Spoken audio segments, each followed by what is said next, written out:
Hiya, I'm Thatjaymswisdom and this is another episode of Software Stuff. This is part 2 of my Illustrator tutorial making an app. Last time we had made the top and bottom bars and set up our document.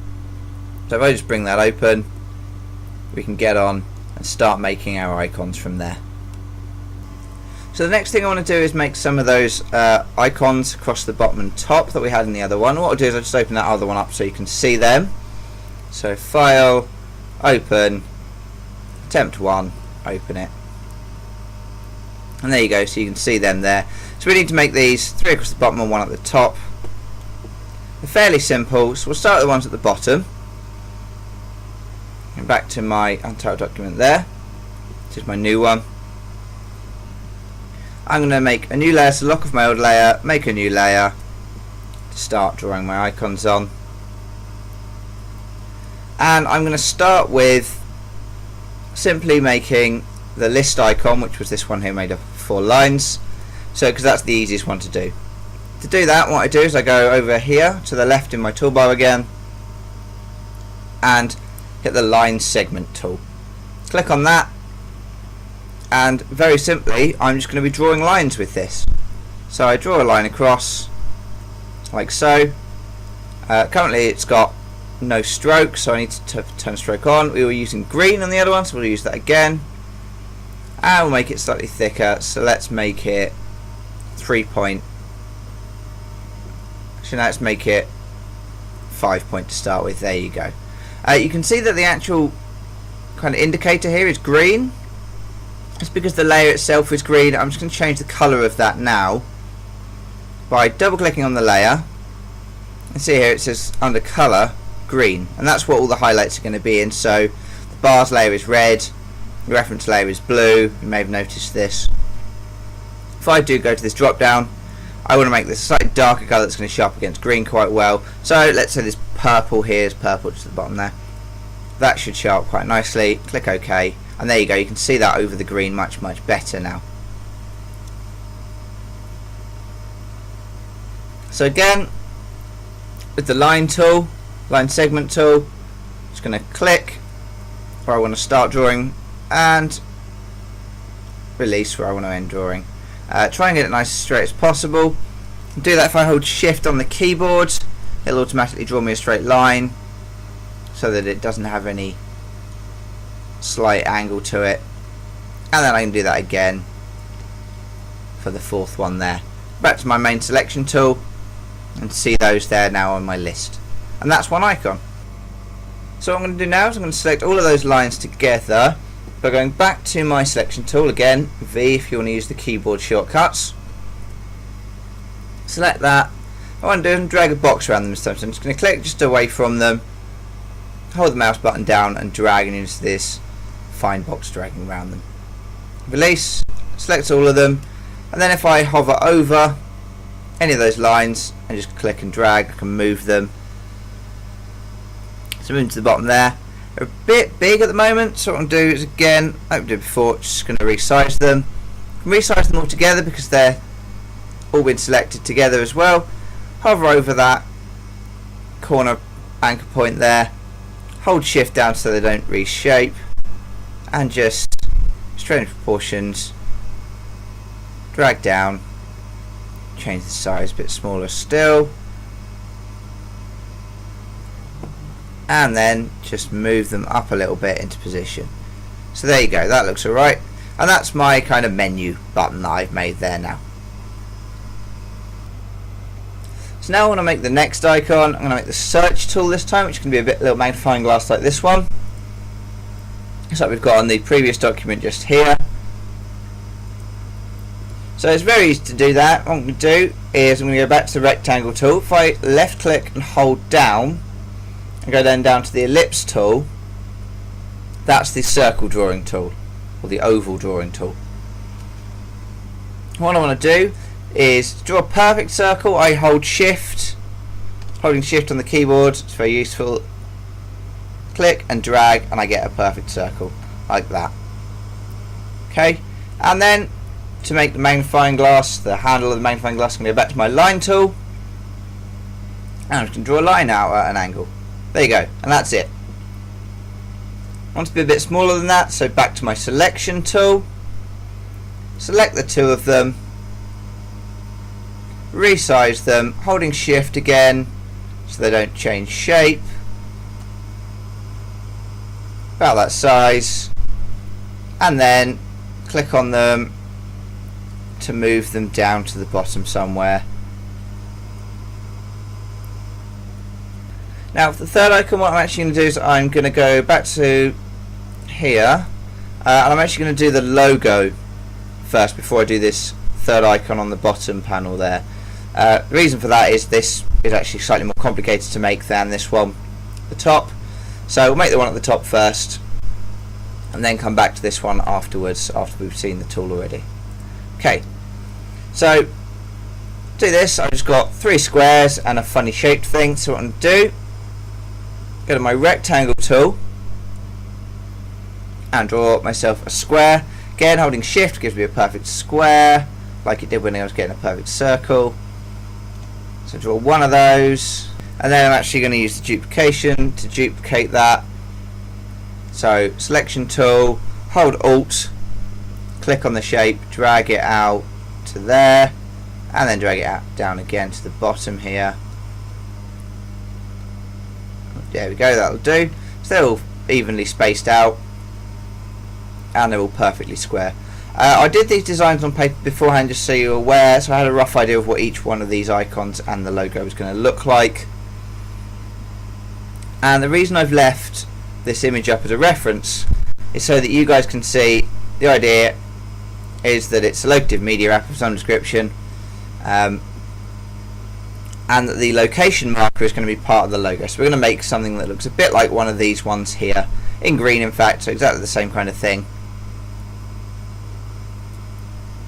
And to do that, I'm going to go back to my shapes tool, going to get the ellipse tool by left clicking, holding down, releasing on the ellipse tool, press and hold shift because I want a perfect circle, and draw myself a circle. There you go. And now I've drawn that circle, I want to do something that's slightly more complicated than the other things we've done so far. If you look around any of these shapes and I click on them, you can see that they have all of these different points around the outside. Okay, all these little squares along this wireframe version that we've got here. And if I go back to circle, you can see all that in purple. Each one of those points is editable independently. To edit those independently, what we use is the sub-selection tool, or the direct selection tool, which is this white arrow underneath the black arrow on the toolbar. If I select that, and then just click on one of these points, you can see that the one I've got selected is purple, or whatever colour my layer is, and the other ones have gone white, indicating that they're not selected. And what I can do is I can actually pull that point out independently of the others. So I can pull that down like that, and you can see now that I've changed this shape. And then I can go even further with that. If you look at the selected point, you can see these 2 circles pointing out of it. What I'll do is I'll zoom in for you so you can see that a bit better.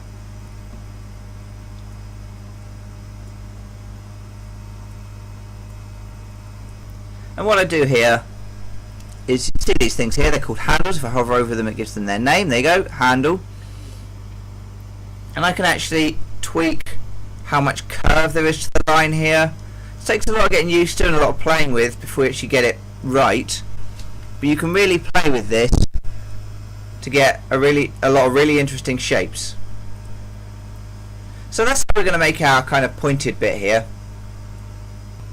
And what I'm going to do after I've made that pointed like I have there, I'm going to give it a fill. So go back to my full selection arrow, just my normal selection arrow, the black one, select the shape, change the fill and give it a dark green fill. So that dark green there is perfect. Going to go back to my circle tool and I'm going to draw a slightly smaller circle in the middle there, holding shift to draw the circle so it's perfect. Selection tool just to move it back into the center there. And what I'm actually going to do here is I'm going to give the center of the circle that light green, and I'm going to give it no outline at all. and there you go. So I zoom out now, which I'm doing with Control plus and Control minus. Control plus to zoom in and Control minus to zoom out. That's Control minus to zoom out there. Oops. Now you can see that I've made my logo there. So what I'm going to do is I'm just going to select it by dragging a box around it, same as we've done with the other ones. Resize it, so resize it using Shift so it doesn't change shape again. Just it's about the right size to pop into that space up here. A bit big still. Shrink it down a little bit more. Pop it up there. You see here actually that the lines are probably a bit thick, so if I select them all again, go to stroke size and make the stroke size 3. There you go, that's much better. Make the stroke size 3 on all of those objects all at once. So now I want to make that last icon, this one here, that looks like a map with a compass on it.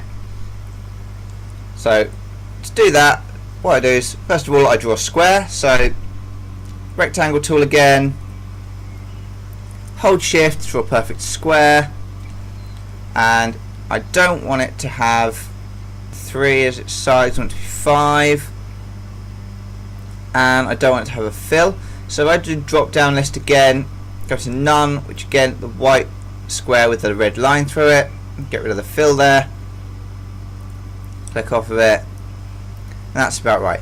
And what I can do is I can actually, now using the direct selection tool or the sub selection tool, I can select one of those points and I can delete one of those points from it if I want to.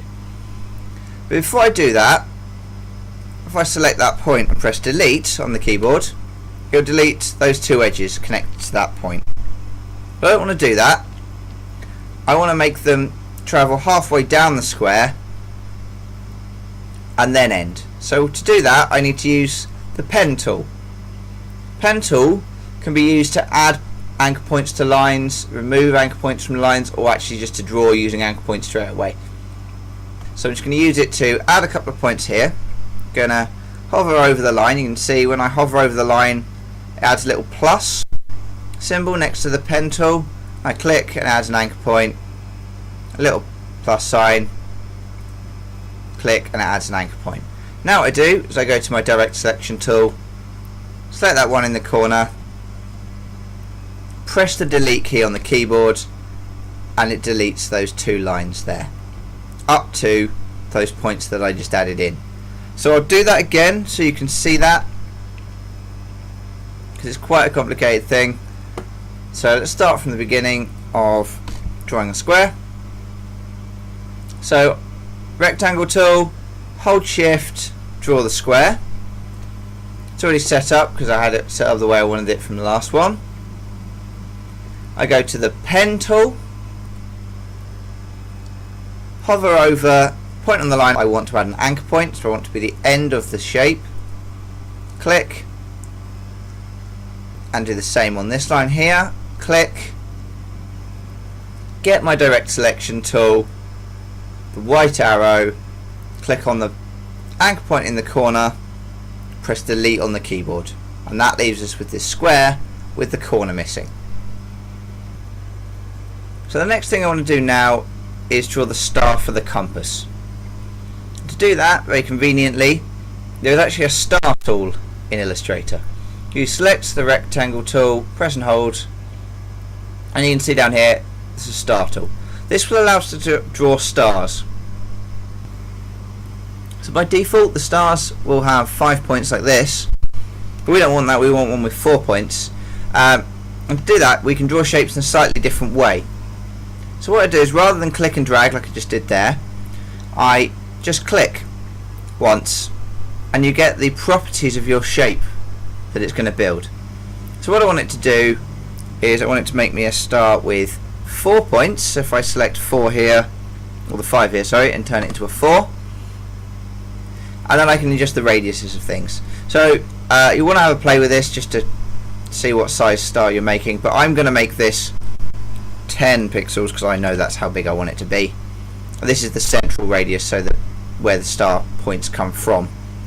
Click OK, and there we go. So it's quite long, but that's alright.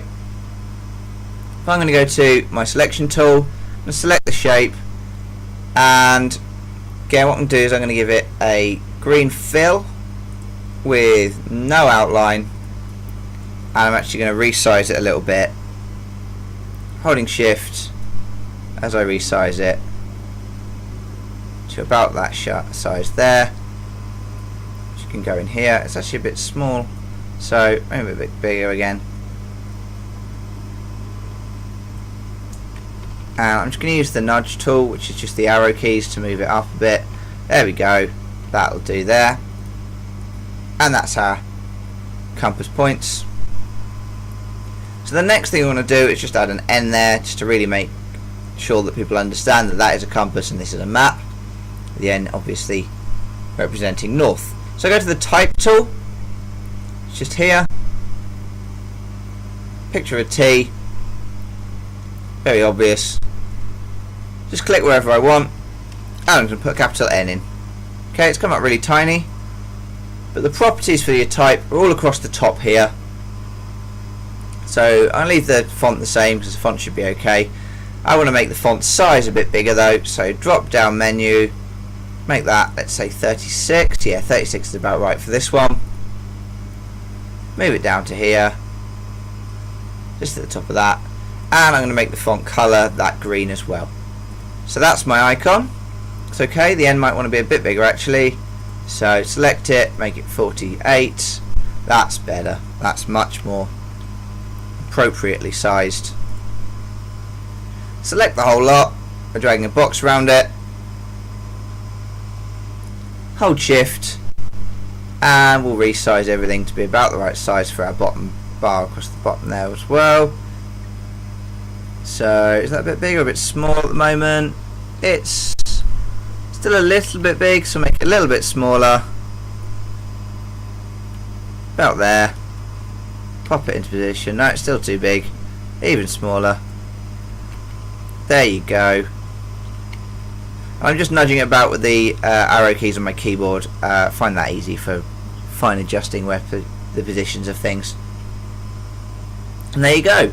That's all my icons made. And so now just to finish that off, what I want to do is I actually want to go into this layer here. If I drop down the arrow, it shows me everything that's on that layer. That's everything I've drawn, so every different line there, every circle, every square, all of those things are added onto different layers themselves. So what I'm going to do is I'm just going to order these up a little bit. First of all, I'm going to create a new layer, which I'm going to put in these 4 lines. Select those 4 by pressing and holding shift again. Do love that shift key. Drag them all into layer 4. That, if I select only that stuff, you'll see it's just these 4 lines. So I'm going to call that menu. Oops. Menu. And then I'm going to drag that up top here in that layer. So it's still in this layer, which is going to be the icons layer. And these 2 here are part of the magnifying glass tool. So I'm just going to make a new layer, drag those 2 into there, call that one search, and then drag that one down into there. These ones are all part of the logo.